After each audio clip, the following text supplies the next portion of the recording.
le livre d'Ésaïe chapitre 40. Ésaïe chapitre 40. Je ne peux imaginer combien ça coûterait à la croix il a pris ma place. Dieu s'est donné. Je ne peux imaginer combien ça coûterait à la croix il a pris ma place. Dieu s'est donné. Il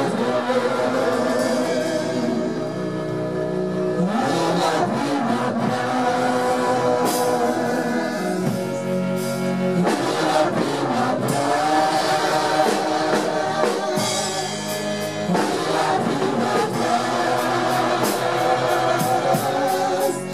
Je fais des plus. Il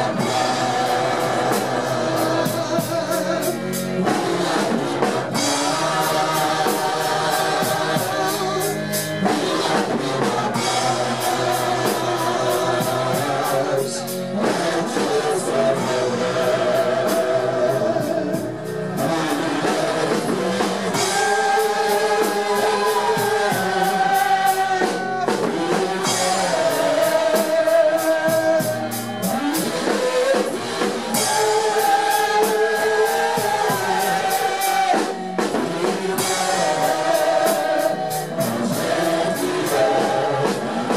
pris ma place.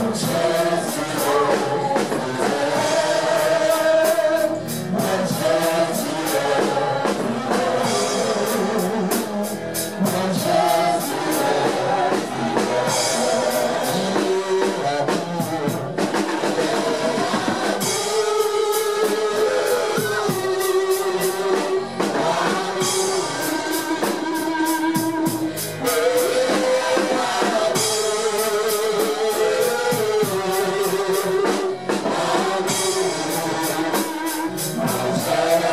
a pris ma place. Dieu s'est donné. Rapidement, nous lisons le verset 31, Ésaïe 40, verset 31. C'est un verset que tout le monde connaît. Et je veux un bon lecteur. Ou alors, je le lis moi-même. Et ceux qui se confient en l'Éternel, renouvelant leur force, prenant l'envol comme des ailes, ils courent et ne se lassent point. Ils marchent et ne se fatiguent point. Amen.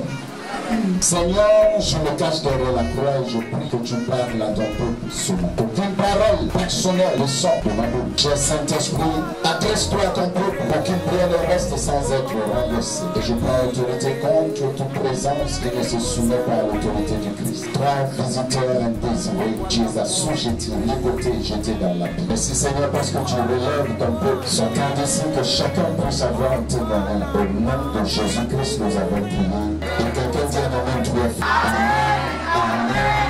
Amen. Assieds-toi sur la tête de tes ennemis sans demander pardon. Alléluia. Ce verset est un verset que tout le monde connaît. Et lorsqu'on lit ce verset, ça passe inaperçu. Des fois, ça rentre pas ici et ça ressort de l'autre côté. Mais par la grâce de Dieu, nous avons étiqueté ce mois-ci le mois de la dure labeur. Amen. Ça veut dire que c'est un mois qu'on doit travailler dur. Mais avant d'entrer dans ce mois de la dure labeur, nous venons dans notre mois et que nous avons dit que ce mois-là, c'est le mois de la grande attente. Et je rends grâce à Dieu parce que ce verset biblique est un carrefour ou encore un pont qui lie les deux mois. Et si tu es en esprit, tu devrais comprendre et connaître que ce verset biblique, nous avons commencé le mois dernier avec ce même verset. Et nous recommençons encore ce mois avec ce verset a quelque chose de très très poignant. Wow. Mais ceux qui se confient en l'Éternel, renouvelant leur force, ils prennent de l'envol comme les airs, ils courent et ne se lâchent pas, ils marchent et ne se fatiguent pas. Bien aimé,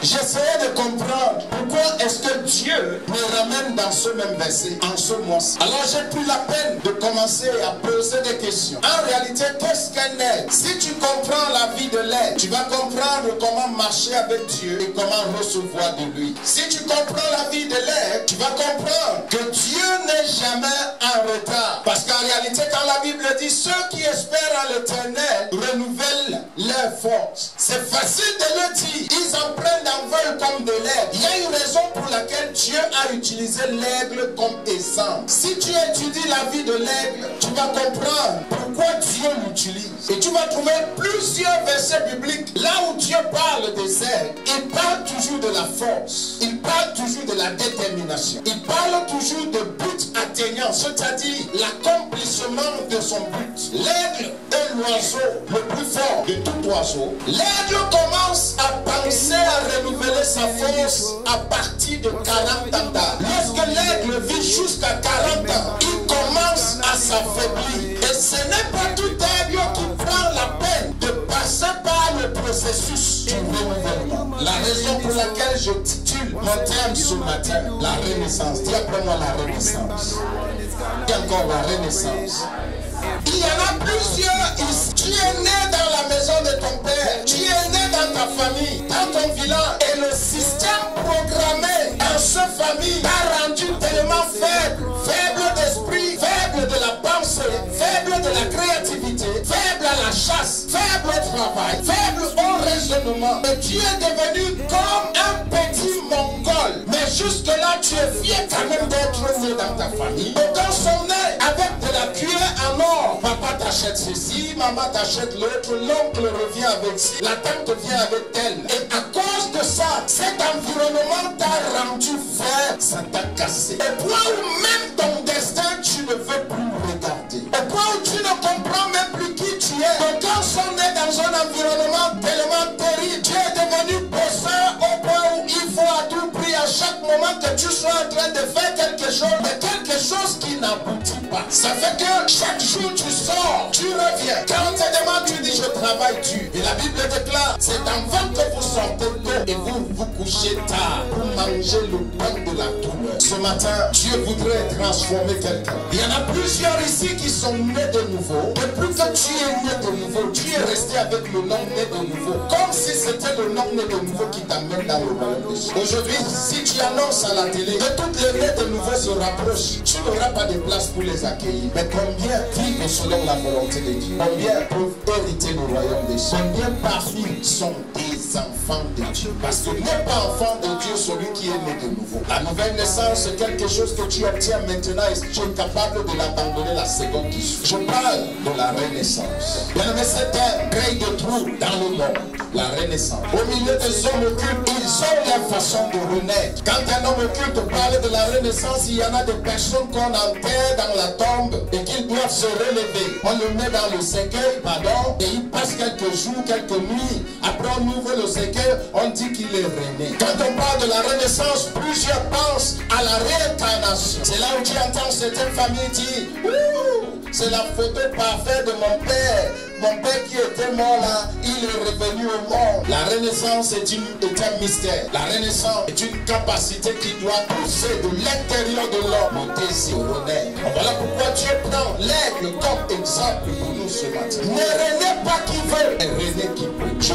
Ne renais pas qui veut, mais renais qui peut. Parce que la renaissance de l'aigle, lorsque l'aigle atteint l'âge de 40 ans et que ses ailes commencent à se déprimer, il commence à se fatiguer. Ce n'est pas tout aigle qui renaît bien aimé. Et de la même façon, ce n'est pas chaque chrétien ou tout chrétien qui peut renaître. Le processus de la renaissance de l'aigle, quand il quitte et qu'il veut revivre ou encore avoir de l'âge avancé, l'aigle quitte le milieu où on l'aigle quitte la nourriture, l'aigle quitte tout ce qu'il peut apprécier. Il s'envole des kilomètres en haut, cherchant la montagne le plus haut où il va au milieu de 2 ou 3 pierres. Il va se cacher là-bas. Et ceci, quand il arrive, la renaissance de l'aigle a des processus. Il est difficile pour l'aigle de vivre sans son bec et sans son talon. Hello?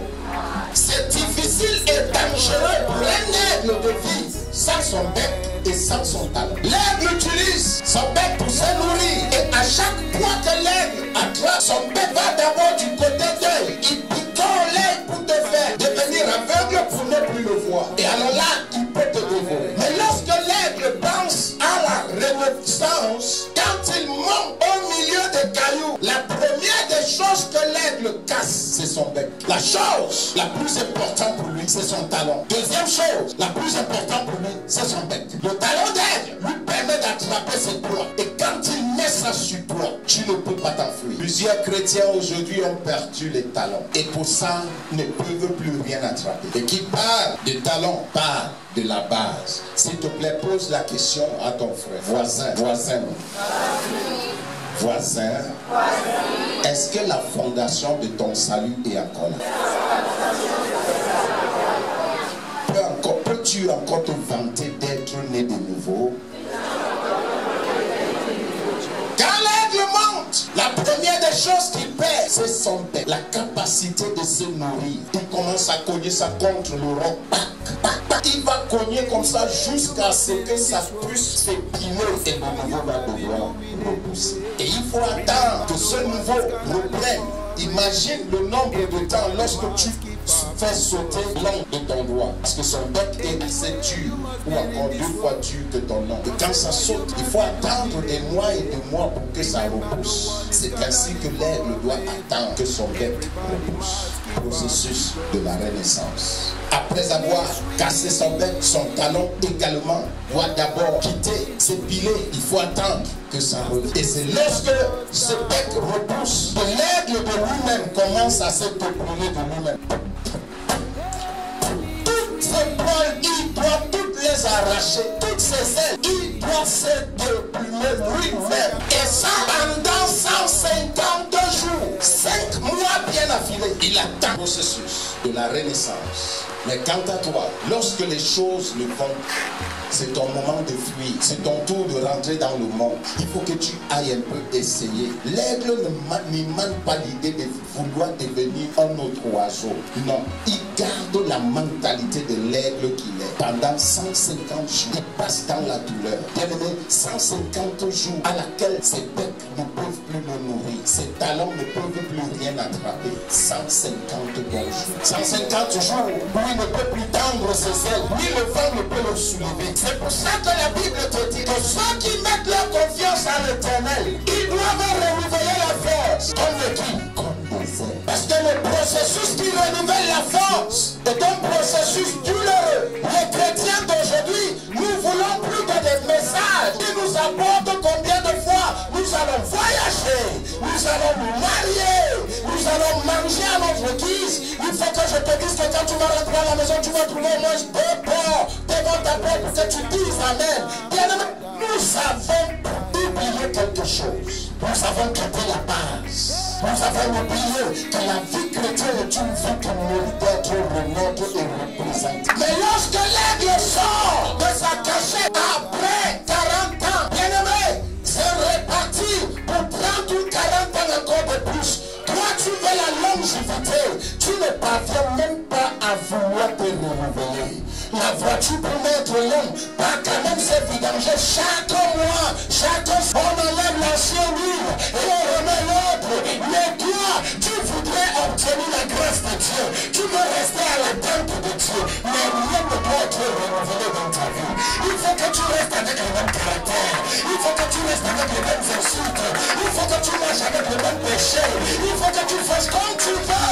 Mais cependant, tu attends d'être renouvelé. Donc, quand sont totalement bloqués mentalement, tu portes une mentalité qui éloigne les gens de toi. Chaque caractère que tu sors devient un poignard pour quelqu'un. Mais tu ne veux pas te renouveler et tu veux rester là-bas. Bien aimé, tu vas vieillir, tu vas mourir comme ça. Je veux te dire, toi qui m'écoutes ce matin, personne, même pas Dieu, ne peut pas violer ton intimité. Personne. Aucun pasteur, aucun prophète. Le prophète ne prophétise que ce qu'il peut voir. Il y a des niveaux où le prophète ne peut pas voir. Aucun apôtre, aucun évêque ne peut violer ton intimité. Mais lorsqu'il s'agit de la renaissance, il n'y a que toi seul qui peut te dépouiller. Il n'y a que toi seul. Quand il s'agit de la renaissance, aucun oiseau, aucun animal ne peut aider l'aigle. Il faut que l'aigle lui-même parvienne à la conscience que mes ailes pèsent déjà, je ne peux pas m'envoler. Il faut que l'angle parvienne à la connaissance, que ma tête ne parvient plus à attraper le poids et mon talon ne le tient plus fort.